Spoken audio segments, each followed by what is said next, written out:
Today, we are going deep. We're going to explore a concept that might just change the way you look at your entire life. It's called a soul contract. So, I want you to really think about this for a second. In your life, just a series of random accidents. The people you meet, the big challenges you face. Is it all just dumb luck? Or what if there's a carefully designed journey underneath it all? That's the question we're diving into. All right, so let's get into it. This whole idea of a soul contract. It's a pretty fascinating alternative to just everything being random, right? It suggests that before we even get here, before we're born, we actually design a kind of spiritual syllabus for the life we're about to jump into. So, what is a soul contract exactly? Well, think of it like this. It's a voluntary agreement that your soul makes with itself before you're born. It's like a blueprint for your life. Now, we're not talking about every little detail like what you're going to have for breakfast. It's more about the big stuff, the major lessons and challenges you need to experience for your soul to really grow. Okay, so you're probably thinking, where does this stuff even come from? And that's a fair question. This isn't just some new age idea somebody made up. This concept comes up again and again in reports from people who've had near-death experiences, or NDEs, and also in past life regression therapy, where people seem to tap into memories from a state, well, between lives. So if we're actually designing this spiritual syllabus, who's involved? Are we doing this all on our own? Turns out it's not a solo project at all. It's actually a pretty collaborative effort. So let's take a look at who's on the planning committee. First off, you've got your higher self. That's like the wisest, most evolved part of you. Then you have your spirit guides, and sometimes even a council of elders, which are these super wise, evolved beings who chip in with their advice. But what I find really fascinating is this idea of a soul group. This means the people who play the biggest roles in your life, and yeah, sometimes the most difficult people, are often souls you have a deep history with. You keep coming back together, lifetime after lifetime, to help each other learn. So, these contracts, they set up these key life events or milestones.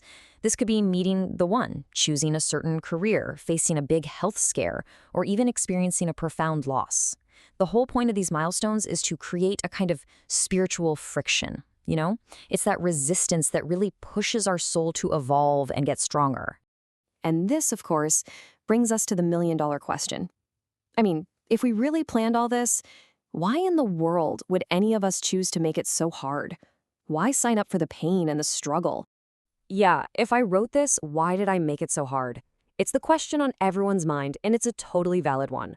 Why would any soul willingly sign up for a difficult life? Well, it turns out there are a few really profound reasons that come up time and time again. Okay, let's break this down. First, you've got the contrast principle. It's simple, really. How can you truly appreciate the light if you've never known the dark? How do you know strength without struggle? Then there's karmic rebalancing. And this isn't about punishment, not at all. It's about experiencing a situation from every possible angle to achieve balance. And finally, and this one is pretty incredible, some souls choose really tough paths as a form of service, to act as a catalyst for compassion, or to spark huge changes for all of us. And that brings us to this powerful idea. Earth is basically an accelerated school for souls. Think about it. The spirit world might be peaceful and amazing, but there's not much friction there, so growth is slow. But here on Earth, with all its duality, the good and the bad, the joy and the pain, it's like a spiritual boot camp. It's the perfect place for rapid, intense growth. All right, so we've established this idea of a pre-birth plan. But how does that even work if we don't remember making it? How do we stay on track? Let's get into the nuts and bolts of how our soul actually guides us through life. Well, first things first, we're born with what's called a veil of forgetfulness. I mean, the whole test would be pointless if we had all the answers, right? So since we can't consciously remember the plan, our soul uses other ways to nudge us. You ever have one of those meaningful coincidences? That's synchronicity. It's like a little spiritual alarm clock going off, telling you you're at a planned milestone. And of course, there's our intuition, that gut feeling, that little inner voice that's always trying to guide us back to the path we designed. And here's another fascinating and maybe a bit intense part of the plan. Contracts can also include pre-planned exit points. These are essentially windows of opportunity for the soul to leave the physical body, maybe because its main mission for that lifetime is complete, or perhaps if the journey has just become too difficult to continue as it was originally planned. Okay, this brings us to what might be the most important and honestly the most empowering part of this whole idea. How do we square this idea of a pre-planned contract with the free will we experience every single day? Because this isn't about being a puppet, not at all. It's a dance between fate and free will. Look at it this way. The contract, that's fate. It provides the circumstances. But your free will, that determines your response. The contract sets up the lesson, but you and only you decide if you learn it and how you learn it. There's a really great analogy for this. Think of it like a bridge. The contract builds the bridge you have to cross in your life. That's the fate part. But whether you walk, run, skip, or even crawl across that bridge, that's all you. That's your free will. So what happens if we use our free will to, completely avoid the bridge?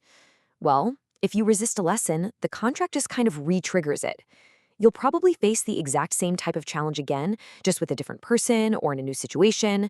It's like the universe keeps giving you the same test until you finally pass.